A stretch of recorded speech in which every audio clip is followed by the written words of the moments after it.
प्यारे विद्यार्थियों, आप सभी का स्वागत है आपके अपने YouTube चैनल में। बच्चों, आज हम पढ़ने वाले हैं क्लास 10th में जो प्रथम पाठ है सूरदास जी के पद। ठीक है, वो पढ़ने वाले हैं। लेकिन उससे पहले हम क्या देखेंगे, सूरदास जी के जीवन परिचय के बारे में जानेंगे। ठीक है, कि सूरदास जी कौन थे।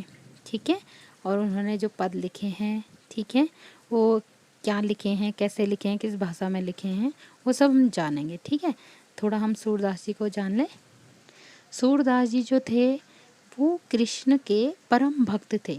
ठीक है, वो कृष्ण को आराध्य मानते थे और उनकी भक्ति में क्या करते थे, भजन गाते थे। ठीक है, सूरदास जी के बारे में कहा जाता है कि सूरदास जी क्या थे, जन्म से अंधे थे। ठीक है, अब आपको लग रहा होगा कि अगर सूरदास जी अंधे थे तो उन्होंने जो रचनाएं लिखी हैं वो कैसे लिखी हैं। ठीक है, क्योंकि भाई एक अंधा व्यक्ति कैसे रचनाएं लिख सकता है। तो इसके लिए ये है कि सूरदास जी ने जो जो रचनाएं, जो पद आप पढ़ेंगे वो खुद ना लिखे हैं, खुद नहीं लिखे हैं, बल्कि वो उनके शिष्यों ने लिखे हैं। ठीक है, सूरदास जी क्या करते थे, भजन गाते थे, पद गाते थे और उनके शिष्य क्या करते थे, उनको लिपिबद्ध करते थे, मतलब लिखते थे।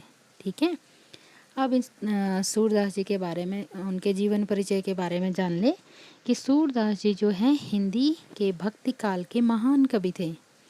हिंदी साहित्य में भगवान श्री कृष्ण के अनन्य उपासक और ब्रज भाषा के श्रेष्ठ जो कवि माने जाते हैं वो सूरदास जी माने जाते हैं और हिंदी साहित्य में इनको सूर्य के समान माना जाता है। ठीक है, अब सूरदास जी जन्म से अंधे थे या नहीं थे, इसके संबंध में क्या है, विभिन्न प्रकार के मतभेद हैं। ठीक है, लेकिन हम जो जीवन परिचय आपकी पुस्तक में दे रखा है उसको जानेंगे कि सूरदास जी का जो जन्म हुआ है वो 1478 ईस्वी रुनकता क्षेत्र में हुआ था। ठीक है, यह गांव जो है मथुरा आगरा जो यूपी में पड़ता है, ठीक है, वहाँ पे स्थित है। ठीक है, कुछ विद्वानों का मत है कि सूर का जन्म दिल्ली में हुआ। अब जन्म का जो स्थान है उसमें भी मतभेद है, लेकिन आपके पास जो दे रखा है रुनकता और दिल्ली के पास जो सीही है, ठीक है, वो आपको ध्यान रखना है। ठीक है, ये निर्धन शाश्वत ब्राह्मण परिवार में इनका जन्म हुआ था। ठीक है, वो बहुत विद्वान थे, उनकी लोग आज भी चर्चा करते हैं। ठीक है, मथुरा के बीच गौ घाट में आकर रहने लगे थे। सूरदास जी के पिता रामदास जो थे वो भी क्या थे, गायक थे। ठीक है, और अगली बात जान ले कि इनके जो गुरु थे उनका नाम क्या था, वल्लभाचार्य था। ठीक है, अब सूरदास की जो रचनाएं मिलती हैं उसके बारे में देख लें कि सूरदास जी ने जो लिखे हैं ग्रंथ उनकी संख्या 5 मानी जाती है। ठीक है, लेकिन 3 ही जो हैं वो प्रसिद्ध मानी जाती हैं, सूर सागर, सूर सारावली और साहित्य लहरी। ठीक है, जो सूर सागर है वो क्या है, सूरदास की प्रसिद्धि का आधार है। प्रसिद्धि जो हुई है सूरदास की वो सूर सागर से हुई है। ठीक है, जिसमें 1.25 लाख पद संग्रहित हैं।